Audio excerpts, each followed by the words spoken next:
Saya di sini sebagai mualaf, jadi mohon maaf kalau ngomongnya agak ini, Ustadz. Saya mau tanya, Ustadz, bagaimana caranya kita untuk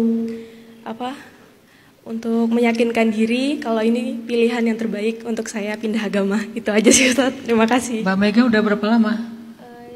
Sekitar 5 tahun, Ustadz. Masya Allah, barakallah fiik. Semoga diberikan istiqomah. Amin. Soalnya akhir-akhir ini sedang goyah, Ustaz. Oh, soalnya kan habis punya nikah. Teman gak? Kenapa? Punya teman?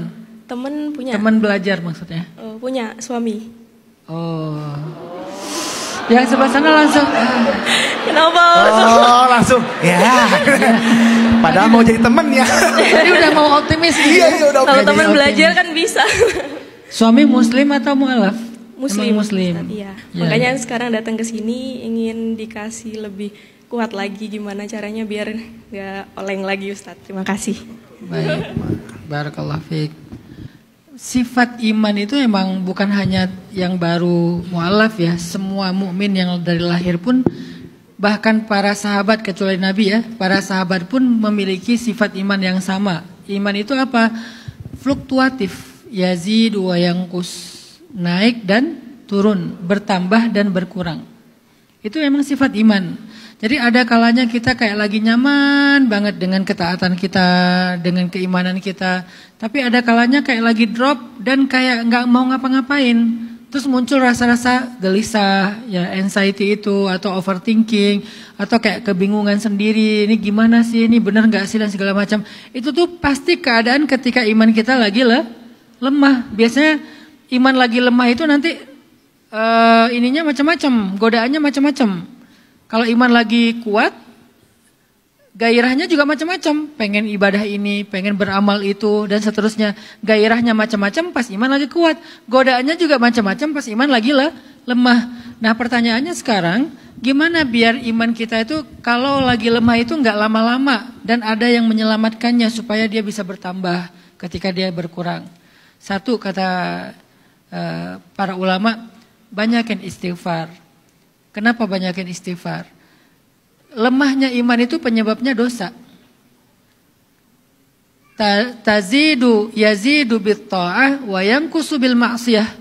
Iman itu bertambah dengan ketaatan dan berkurang dengan maksiat. Biasanya penyebab iman lemah itu adalah dosa-dosa. Dan dosa yang paling ringan tapi paling mudah mengurangi iman itu adalah fatrah atau futur. Apa itu futur? Kelamaan nganggur. Futur itu kelamaan nganggur. Nganggur di sini itu bukan kerjaan ya, nganggur dari aktivitas-aktivitas yang bisa menyehatkan iman kita. Kelamaan gak hadir ke majelis, kelamaan gak ketemu dengan orang solih, kelamaan gak membaca Al-Quran, kelamaan gak bertemu dengan tempat-tempat yang vibes-nya bagus. Salah satu yang paling terbaik itu pastinya Masjidil Haram, Masjid Nabawi kalau kita mampu. Atau kalau enggak ya masjid-masjid yang vibes-nya memang beda gitu. Kalau pada umumnya kan dia vibes sholat 5 waktu ya. Ada masjid yang di situ tuh ada amalan yang lebih daripada 5 waktu. Ada majelis ilmunya di situ, ada dakwahnya di situ segala macam. Kita terlalu lama absen dari sana. Selain karena dosa, bisa juga karena fatrah atau karena futur, kelamaan absen. Sehingga kita harus mencoba memaksakan diri untuk hadir lagi ke majelis kayak gitu, ketemu lagi dengan orang-orang yang insya Allah bisa menyegarkan iman, atau mengakses konten-konten mereka, mendengar kisah-kisah tentang mereka. Kita kelamaan gak baca kisah orang solih, atau gak mendengar kisah orang solih, coba dengerin lagi. Karena itu cepat banget nambah iman.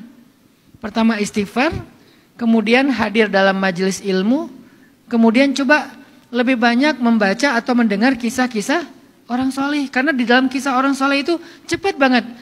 Kan kata Allah juga di dalam Al-Quran, wa kullan naqussu 'alaika min amba'ir rusuli ma nutsabbita bihi fuadak. Begitulah kami mengisahkan kisah-kisah Rasul kepadamu Muhammad. Nabi Muhammad aja yang udah sempurna imannya masih membutuhkan kisah-kisah. Kisah siapa? Kisah Rasul-Rasul yang lain. Padahal beliau adalah Rasul terbaik. Tapi masih membaca kisah Rasul-Rasul yang lain. Di antara saudara-saudara beliau para Rasul dan para Anbiya. Wa kullan naqussu 'alaika min amba'ir rusul. Kisah-kisah nabi yang kami kisahkan kepadamu Muhammad, manusabbitu bihi fuadak, untuk meneguhkan hatimu Muhammad. Jadi ketika Nabi lagi sedih, dihibur dengan kisah para nabi.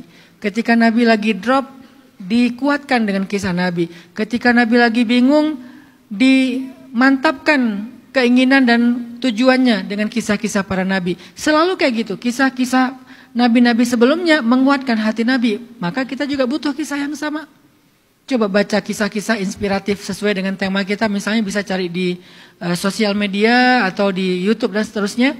Kisah ajaib dalam Islam misalnya. Atau kisah-kisah sahabat yang inspirasi. Kisah nabi-nabi yang solih dan seterusnya. Itu banyak keluar tuh kisah-kisah yang bagus. Apalagi kalau kalian ngerti bahasa Arab. Itu lebih banyak lagi referensinya. Kalau nggak ngerti bahasa Arab, oke. Hanya yang versi Inggris sama versi Indonesia. Mudah-mudahan. Atau bahasa Arab tapi udah ada translate-nya. Udah ada subtitle-nya sehingga kita tinggal baca. Akses. Istighfar. Paksakan hadir dalam majelis ilmu kayak gini. Kemudian banyak-banyak merenungkan dengan cara membaca ataupun mendengar kisah-kisah solihin. Dengan demikian iman kita itu kayak di recharging. Kan sekarang pakai ininya recharging my soul ya. Kan rata-rata. Jadi banyak-banyak membaca kisah-kisah. Gitu Mbak Mega. Barakallah.